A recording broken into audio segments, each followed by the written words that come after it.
लक्ष्मी के भाई की शादी थी। 1 महीने पहले से ही उसे उसकी माँ बुला रही थी, पर लक्ष्मी थी कि मायके में इतने दिन पहले जाने से बचने के लिए कोई न कोई बहाने देकर टाल रही थी। उसे इस बात की चिंता थी कि उसके जाने के बाद ससुराल में उसकी जिम्मेदारियों को कौन संभालेगा। सास ने लक्ष्मी से पूछा, क्या बात है बहू, मायके से कोई अनबन चल रही है जो तुम माँ के बुलाने पर भी मायके जाने से बचने के बहाने ढूंढ रही हो।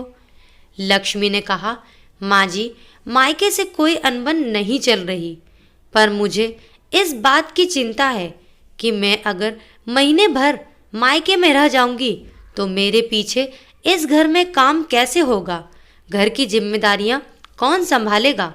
सास ने मुस्कुराते हुए कहा, बस इतनी सी बात है, तुम निश्चिंत होकर जाओ, मैं तुम्हारी ननद को यहाँ बुला लूँगी।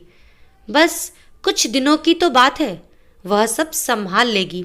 सास की कही हुई बातें बस कुछ दिनों की बात है ने लक्ष्मी को अतीत के उन दिनों की याद दिला दी जब वह नई नई दुल्हन बनकर इस घर में आई थी और ससुराल में अपनों से बिछड़ने के गम में वह बार बार रो देती थी। तब उसकी ननद उसे चुप कराकर उसे समझाती थी कि लक्ष्मी भाभी, बस कुछ दिनों की बात है, उसके बाद आपको यही घर अपना सा लगने लगेगा।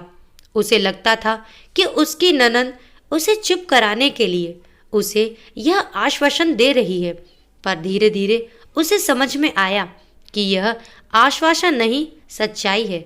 शादी के बाद सब कुछ बदल जाता है। शुरू में ससुराल से मायके जाने की खुशी और जल्दी होती है, पर मायके जाकर वह खुशी नहीं मिल पाती।